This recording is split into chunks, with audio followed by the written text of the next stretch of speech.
It started with a letter that didn't belong. A stiff, cream-colored envelope, the kind that carries either wedding invitations or bad news. This one was bad news. The gold embossing at the top read, Preserve Homeowners Association. The funny part? I don't live in Preserve. My land, 35 acres of woods, a spring-fed pond, and the old workshop my father built, sits just uphill from their neatly trimmed paradise. We've been here since 1952, long before there was an HOA.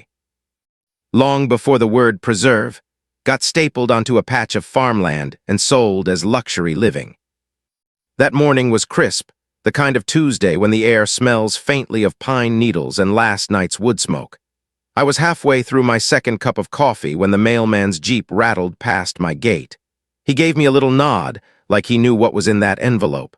I heard the creak of the mailbox lid as it shut. When I tore it open, I expected a tax notice. Maybe junk mail. Instead, the first thing I saw was a number written in bold black ink, $2,750. A fine, my fine, for hoarding springwater. The words didn't even make sense at first. I read the letter twice, then 3 times. It accused me of creating a hydraulic hazard with my retention pond. That pond has been here since '92. Built it myself with blueprints approved by the county. Every weld, every bolt done to code. That pond has stopped more flash floods than the HOA president has likely mowed lawns. But there it was in black and white, 10 business days to release the stored water and dismantle the unauthorized barrier. 10 days, or the fines would double. The signature at the bottom read, the new HOA president. But folks around here don't use her name. They call her Clipboard Karen, always walking around with that stiff little clipboard, measuring grass, snapping photos of trash cans left out past pickup day. I figured her kingdom stopped where the HOA fence ended. I was wrong. My first reaction wasn't anger, it was weariness, paperwork, bureaucracy. That's all it felt like. A problem solved with a few phone calls, so I called Dale. He's the senior county water inspector, been on the job almost as long as my pond been around. I could almost hear him smiling through the phone. He said, that system of yours is grandfathered in 6 ways to Sunday. You're not in violation of anything, been compliant since '92. They can't touch you. That should been the end of it. I scanned my blueprints, stamped official. Scanned the inspection reports, mailed them back with a polite note. I thought the facts would speak for themselves. But 2 days later, another email landed in my inbox. Mr. Cobb, it read, the documents you provided are irrelevant. Our records indicate your operational permit expired in 2015. You are in violation. I froze. Permit? What permit? The county never issued an expiring permit for my pond. It was a one-time approval, permanent. I checked the number they gave me, WRP 201048B looked official enough. But I keep records, old man habits. I've got file cabinets full of them. I dug out my original approval from '92. The number wasn't even close. That's when my stomach turned cold. The number they gave me wasn't expired, it was fake, a forgery. As if on cue, my phone buzzed. A message from my nephew, Jesse, just a link. Preserve's neighborhood Facebook group. And right there at the top of the feed, drone footage. My land, my pond, my damn gate. Posted with the caption, uphill landowner hoarding water endangering our homes. When will the county act? The comments were worse than the post. Strangers calling me negligent, a menace, a ticking time bomb. People I'd never met painting me as the villain of their little community theater. That night I sat awake, staring at the ceiling. Every time I closed my eyes, I saw that fake permit number, saw the word menace written by neighbors who'd never shaken my hand. This wasn't about water, it wasn't about safety, this was personal. Lisa didn't want compliance. She wanted control, maybe even land. She built a case out of smoke and mirrors, and she thought an old man would roll over, pay up, and tear down 30 years of work. She had no idea what kind of fight she'd just picked. They thought I'd fold. They thought I'd look at that forged permit, swallow my pride, and pay. But the Army taught me something long before I learned how to weld. You never go into a fight blind. You gather intelligence. You use your enemy's own playbook against them. Lisa loved rules, loved waving her clipboard like it was a sheriff's badge. So I decided to bury her in her own rules. The next morning, I sat at my kitchen table with a yellow legal pad. The coffee was strong, bitter, a little burned. My boots were still damp from the dew outside. I drafted a letter not to her but to the HOA board, a formal request under the state's Public Records Act.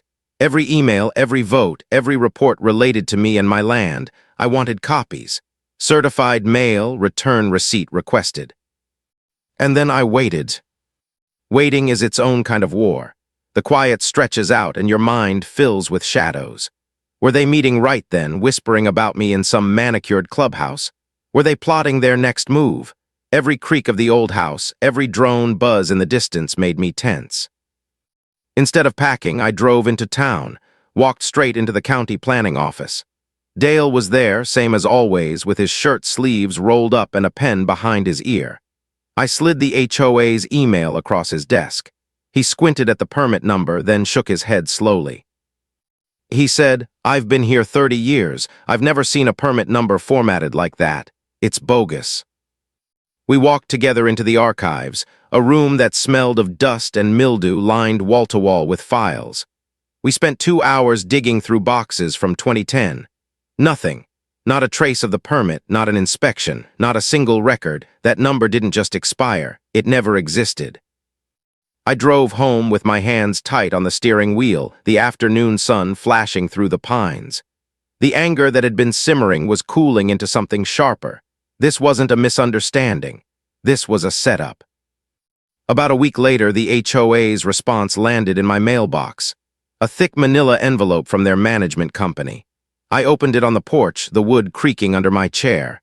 Inside was a stack of papers. Most of them were useless, whole pages blacked out with thick marker. Redacted, they called it, but they'd made a mistake. Tucked in the middle was the actual permit form they'd been waving around. It looked like it was slapped together in Word. And at the bottom was the smoking gun, a signature scrawled above the typed name of Bill. I knew Bill. Everyone in the county office did. He was the engineer who used to inspect culverts, retired in 2008. Yet this document was dated 2010, 2 years after he'd hung up his clipboard, a dead man's pen signing my supposed violation. That was their first slip. The second came on the back of one of the redacted pages. They missed a line, an email from Lisa to another board member. Subject line, the uphill problem. Her words burned into me. He's not even in the HOA, let's push hard. That was it, proof. This wasn't about safety. It was about control. She wanted me under her thumb, and she was willing to lie, forge, and manipulate to get there. I sat at my kitchen table that night, the cicadas buzzing loud through the screen door, and spread out the papers like evidence in a courtroom. My nephew Jesse came by after his shift at the fire station. His uniform still smelled faintly of smoke. He took one look at the forged permit and shook his head. "Uncle," he said, "they're playing dirty, time we play smart." He pulled a drone case out of his truck. "Let's get our own footage. Let's show the world what's really going on." That Saturday, we walked the property line. The grass was high, brushing against our jeans. Jesse sent his drone soaring, camera pointed down. It caught everything. The gate, the survey stakes marking my boundary, the HOA's tidy lawns below. In one clean shot, it proved the gate sat 15 feet inside my property. No gray area, no debate. We overlaid the county plat map onto the video, drawing a big red digital line. Property stake to property stake. My land, not theirs. When Jesse showed me the finished footage, I felt the fear leave me for the first time in weeks. In its place was clarity, cold, sharp clarity. I had their forged permit. I had their careless email. And now I had crystal clear proof they were out of bounds. What Lisa didn't know was that by pushing me, by trying to break me down with lies and paperwork, she'd done the exact opposite. She forced me to sharpen my weapons. This wasn't going to be a battle of fists or shouting matches on the street.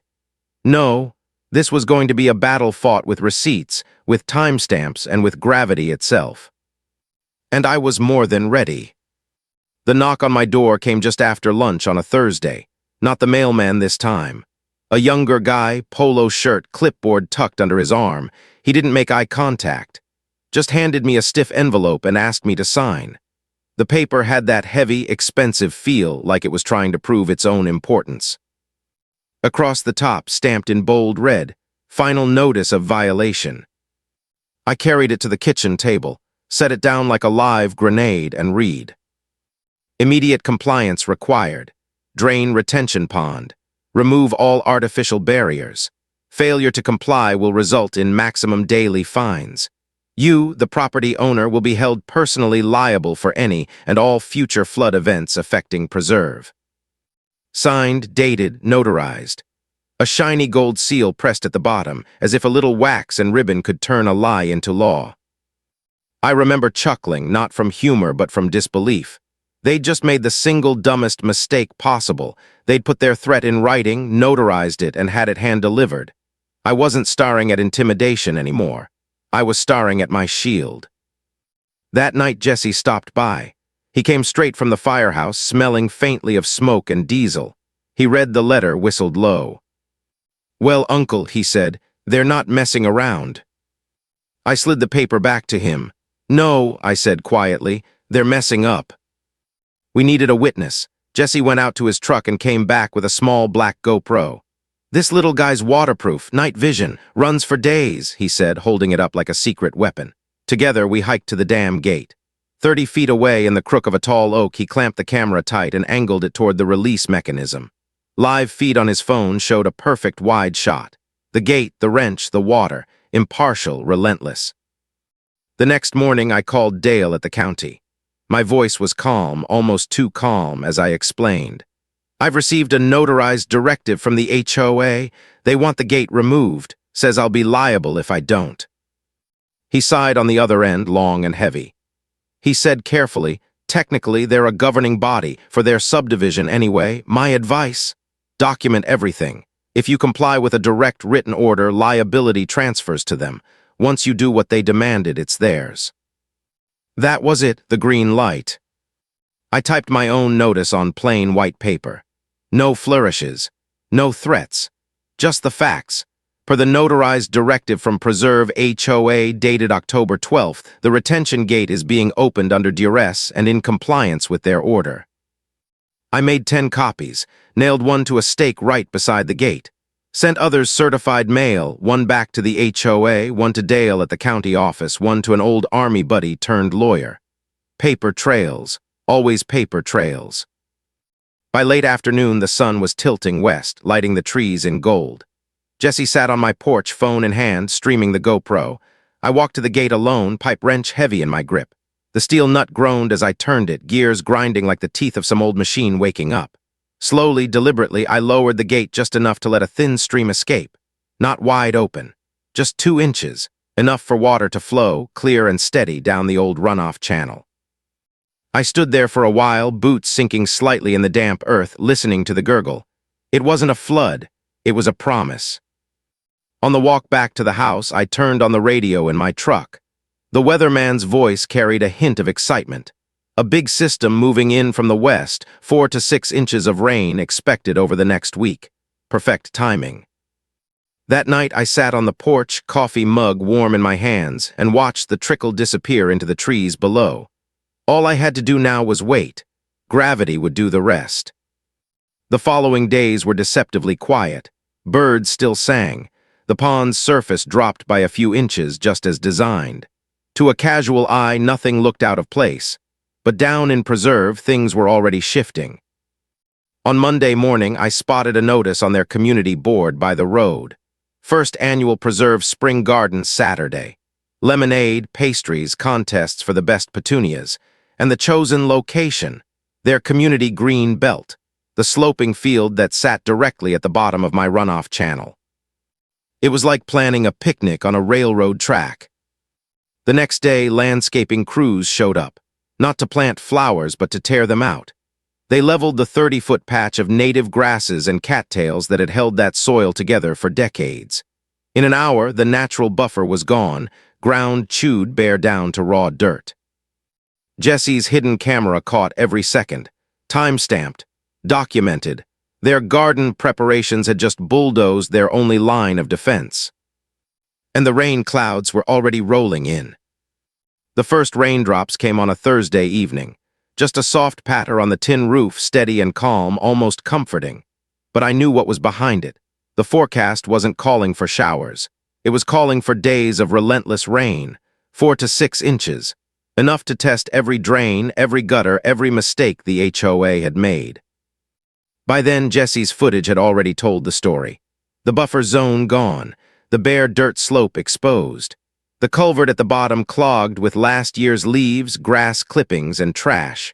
It was like watching dominoes lined up, waiting for the first tap. Friday morning, I heard a water company truck rumble past my gate, headed down into Preserve. Later, a neighbor called to tell me the new homeowner at the cul-de-sac was putting in a massive in-ground pool. Contractors had hit a water main. For 3 hours, chlorinated water poured down their streets, flooding straight into that same blocked culvert. By the time the truck left, the green belt was already a muddy pond. And the real rain hadn't even started. That evening, Jesse came over. The drizzle had turned into a steady curtain. He sent his drone up into the gray sky, its little buzz fatting as it rose. On his controller screen, the damage was plain. A stream, clear and steady, flowed from my pond. It hit the stripped earth of their green belt and spread, pulling loose topsoil with it, pooling at the blocked drain. From above, it looked like a spreading bruise.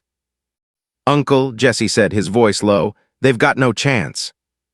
He wasn't smiling. Neither was I. There was no satisfaction yet, just inevitability. By nightfall, the rain grew heavier, hammering my roof, turning the dirt road into a slick ribbon. I poured myself another cup of coffee and sat on the porch.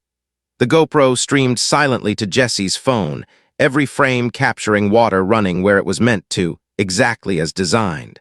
But below, in the subdivision, water was running where it wasn't meant to, because they'd made sure of it. Saturday morning, the day of their grand spring garden, I didn't need binoculars. I could see it from my porch.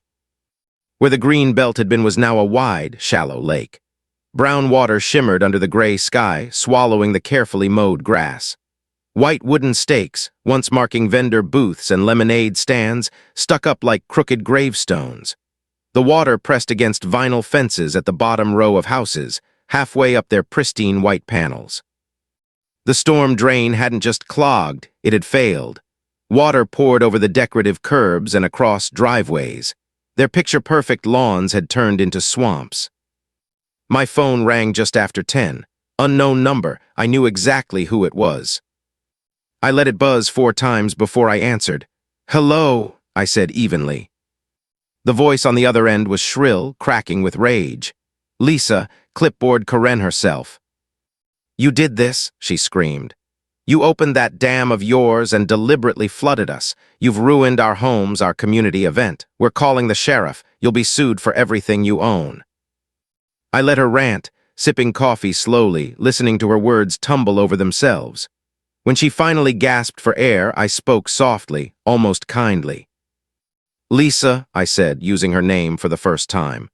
"You sent me a notarized letter. You demanded I open the gate. I followed your orders, every step documented, every copy mailed. You wanted the water, now you have it." Silence. For a moment I thought the line had gone dead. Then she sputtered something about lawyers and hung up. I leaned back in my chair, watching the rain streak across the yard. For the first time, I let myself smile. Not wide, not gloating. Just the quiet smile of a man who knew gravity was now doing all the talking. An hour later, another drone appeared, bigger, louder. This one was Jesse. It was the county's, sent out for emergency assessments.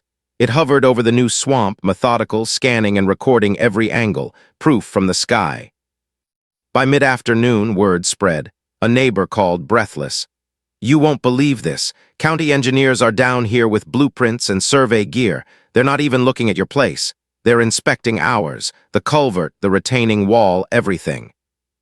He told me about the engineer in the yellow vest, pointing at the water surging across lawns. Her words carried farther than she probably realized. "Ma'am," she said to one board member, "you can't vote against gravity." I sat back, coffee warm between my palms, and let the words sink in.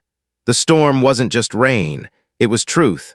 It was karma with a little extra weight behind it.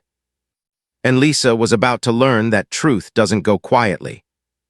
By Saturday afternoon, the neighborhood looked like a disaster movie. The rain had slowed to a drizzle, but the damage was already written into the earth. Preserve's proud green belt was gone, swallowed by a shallow brown lake. Water lines stained their fences, streaking white vinyl with mud. 3 homes at the bottom of the hill had water lapping at their crawl spaces. And right on cue, the local news van rolled in.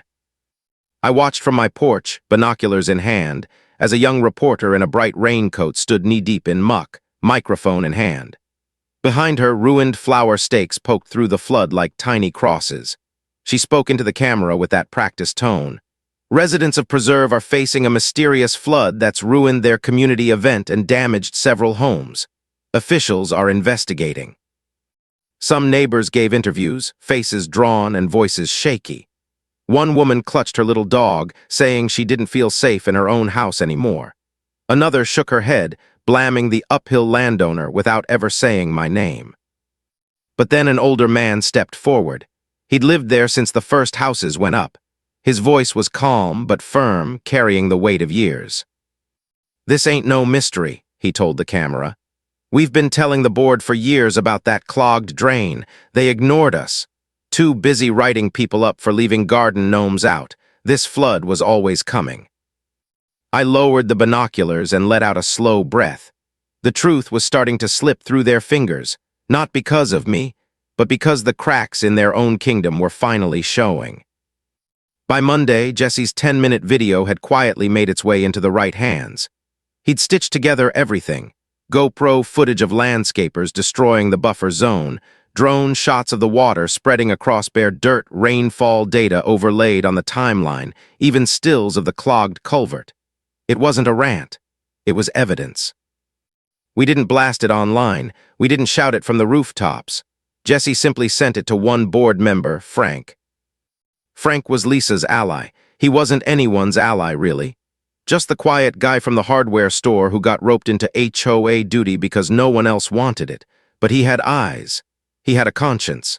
And when he saw that video, he knew exactly what it meant. Tuesday night, they held an emergency board meeting at the clubhouse. I wasn't invited, of course. I wasn't a member. But I didn't need to be there. My neighbor, the same one who called me breathless about the county engineers, filled me in the next morning. He said it was standing room only. Residents crowded shoulder to shoulder, the smell of wet coats and mud thick in the air. Lisa stood at the front with her ever-present clipboard, launching into a speech about my reckless and malicious actions. She waved her notarized letter like it was a holy relic, insisting it proved my guilt. She demanded the board approve a lawsuit against me. But then Frank stood up. No speech, no grandstanding. He just plugged his laptop into the big flat screen on the wall. For 10 minutes, the room fell silent as Jesse's video played. They saw the landscapers shredding the cattails. They saw the clogged drain, leaves and trash choking it shut. They saw rainfall charts climbing as water pooled across their own lawns.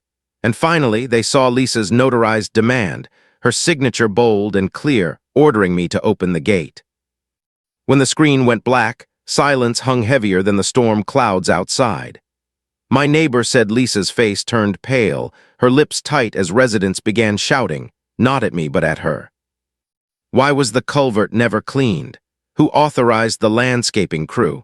Why hadn't the retaining wall flagged in 2017 ever been fixed? Lisa tried to answer, but her words crumbled under the weight of the questions. The board called for a vote, not on suing me, but on suspending her as president pending investigation. The vote was 3-1.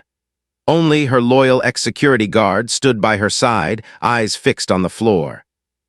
By Wednesday, the county letter arrived, not to me, to them. $85,000 in fines for destroying a protected wetland buffer, for failing to maintain stormwater systems, for ignoring the retaining wall order. The county had taken my documentation, my proof, and turned it into a weapon. Chapter and verse, their own rules used against them. I didn't smile when I read the news. I just folded the letter and set it aside. Karma didn't need my applause. It was already doing its work. The HOA had tried to paint me as a reckless old man hoarding water. But in the end, all I'd done was follow their orders. And now, their own kingdom was starting to drown. The news crews didn't leave after the flood. They smelled something bigger, something uglier, and they started digging. By Thursday night, the broadcast wasn't about ruined petunias or flooded lawns. It was about documents. I sat at my kitchen table, the TV humming in the corner. The young reporter held up two sheets side by side. The so-called permit the HOA had used to fine me, and a statement from the county confirming no such permit had ever existed. Her voice sharpened as she pointed to the signature at the bottom. Bill. Mr. Retired in 2008, she said, pausing for effect. This document is dated 2010. The camera cut to Bill himself, now an older man with a soft smile, sitting on his porch. He looked straight into the lens and said, "That's not my signature. I never signed anything like that. This is a complete fake." The story was no longer about flooding. It was about fraud. By Friday morning, the sheriff's office announced a criminal investigation into document forgery and falsification, naming Lisa as the primary person of interest. I could almost hear the walls of her carefully built kingdom crumbling from up on my hill. Still, I didn't gloat. I knew better. Bullies don't go quietly. They sputter, they claw, they fight every inch as their power slips away. A neighbor texted me shaky phone footage from a second community meeting. Lisa stormed out, clipboard in hand, hair wild, shouting at residents who shouted right back. The power was gone from her voice. All that was left was raw, desperate anger. She slammed the clubhouse door so hard the glass rattled. And just like that, the Queen of Preserve was dethroned. But the mess she left behind was still spreading. The county fines weren't covered by insurance. Their own carrier called it gross negligence and refused to pay. The HOA had no choice but to levy a massive special assessment. Every homeowner in Preserve, families who thought they'd bought into a slice of suburban paradise, now had to write fat checks to cover Lisa's arrogance. Rumors swirled. Six-figure settlements for the 3 flooded families. Crawl spaces gutted, foundations reinforced, landscaping rebuilt from scratch. Their dream neighborhood now carried the scent of mildew and mud.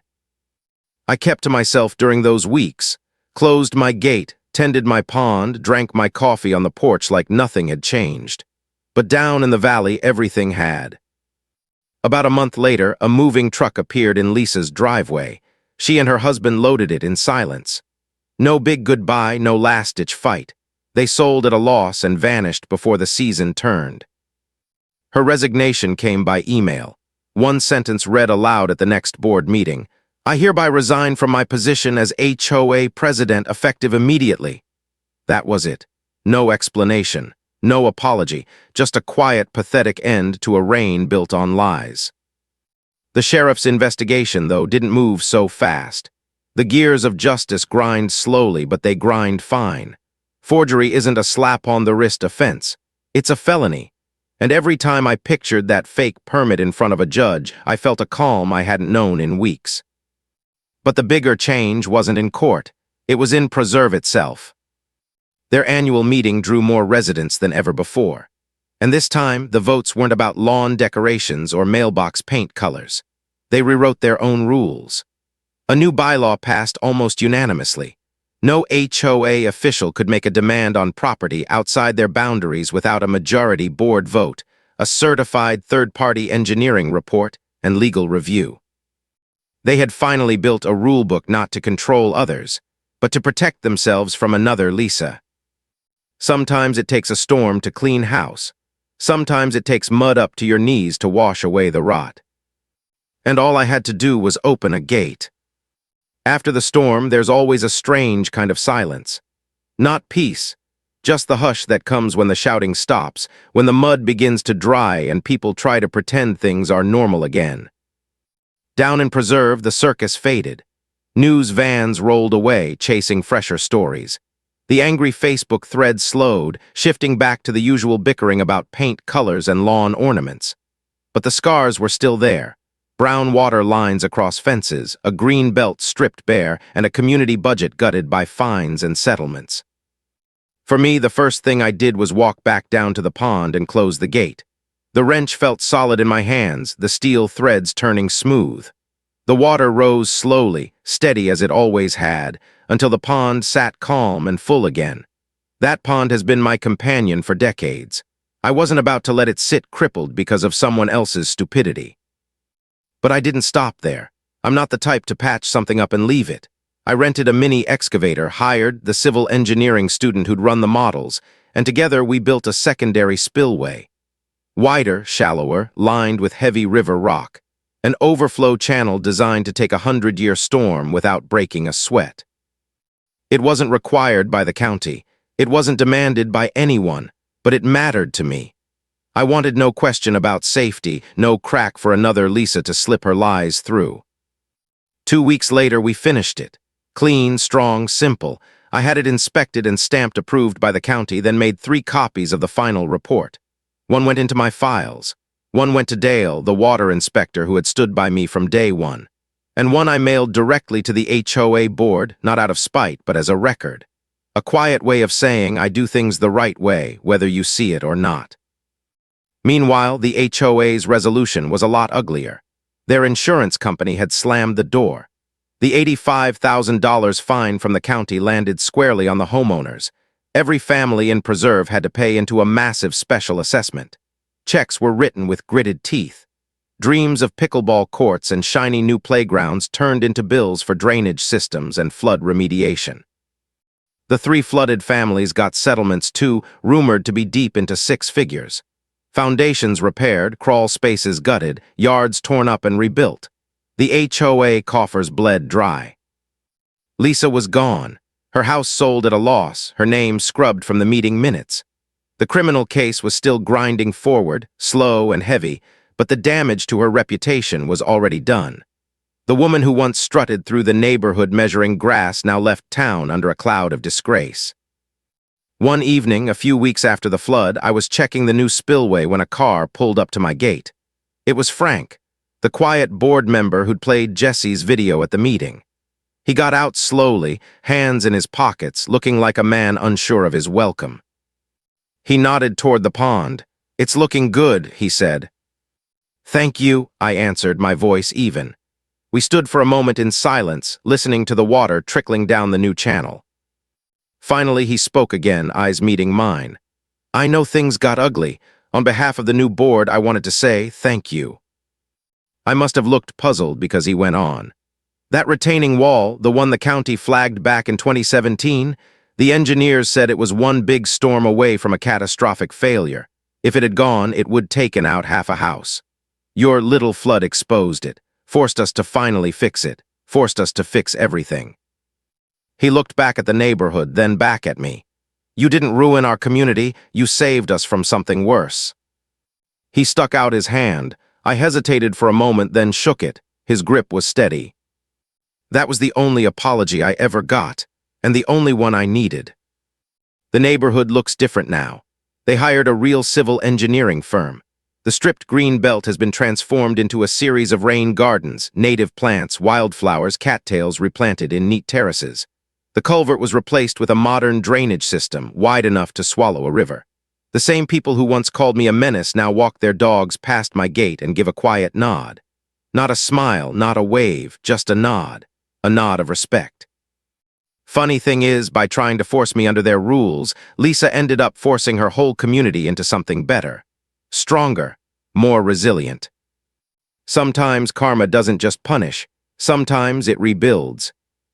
Life has a way of circling back to normal, but it's never the same normal you had before. Weeks turned into months. The flood scars faded. Grass regrew. Neighbors patched fences, replanted gardens, repainted where the water line had left its mark. But beneath the fresh paint and flowers, something had shifted in Preserve. The fear was gone. The arrogance was gone too. What replaced it was a kind of humility. The people who once whispered about the old man hoarding water now carried clipboards of their own, not to measure grass but to check drainage reports. Their HOA meetings no longer revolved around trash cans and decorative gnomes. They talked about runoff coefficients, culvert maintenance schedules, and floodplain maps. I never sat in those meetings, of course. I wasn't one of them. But the changes rippled uphill all the way to my porch. The same neighbors who once stared at me with suspicion now looked up at my pond with a different kind of gaze. Not fear, not resentment, just quiet acknowledgement. One Saturday morning, I was leaning on my fence when a woman walking her dog paused at the bottom of the road. She didn't call out, didn't wave, but she gave me a small nod before continuing. That nod said more than any apology could. And that became the rhythm of things. Little nods, little acknowledgments. A community that had been burned by its own pride learning to respect the ground it was built on, and the man who had been its unwilling scapegoat. For me, life returned to simple things: checking the water level, tightening bolts on the spillway, listening to the soft rush of the overflow channel on rainy nights. The pond has always been steady, reliable, outlasting storms, outlasting people. It's a reminder that time is longer than tempers and gravity doesn't care about board votes. But sometimes in the quiet, I think back to Lisa, to the shrill phone call, the forged permit, the arrogance that blinded her to the truth. She thought she was untouchable, thought she could bend nature with a signature and a gold seal. She learned the hard way that paper isn't stronger than water. I don't hate her, I don't even think about her most days. But I do wonder if she lies awake at night, hearing the sound of rain on her roof, remembering the flood that carried her out of power. The sheriff's investigation into the forgery is still open, last I heard. Justice grinds slowly, but it grinds fine.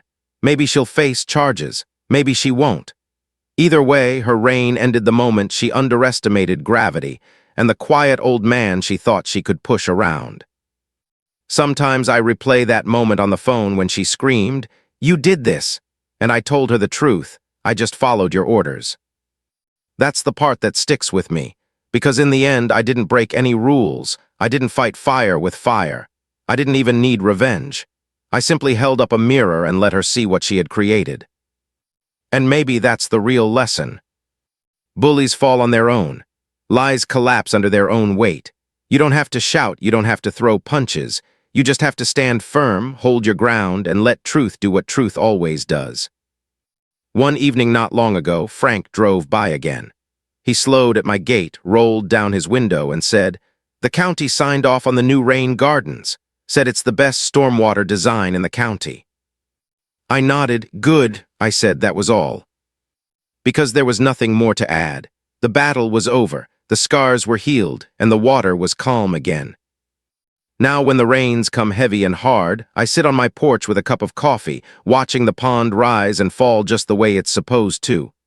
I hear the steady trickle of the spillway carrying the excess safely downhill. No panic, no fear, just balance. And when the neighbors down below look up this way, I see it in their eyes. They finally understand the lesson I've always known. You can't vote against gravity. And sometimes, all it takes to bring a bully down is doing exactly what they told you to do. If you enjoyed this story, don't forget to subscribe and join us for the next mystery on HOA Hunter Stories.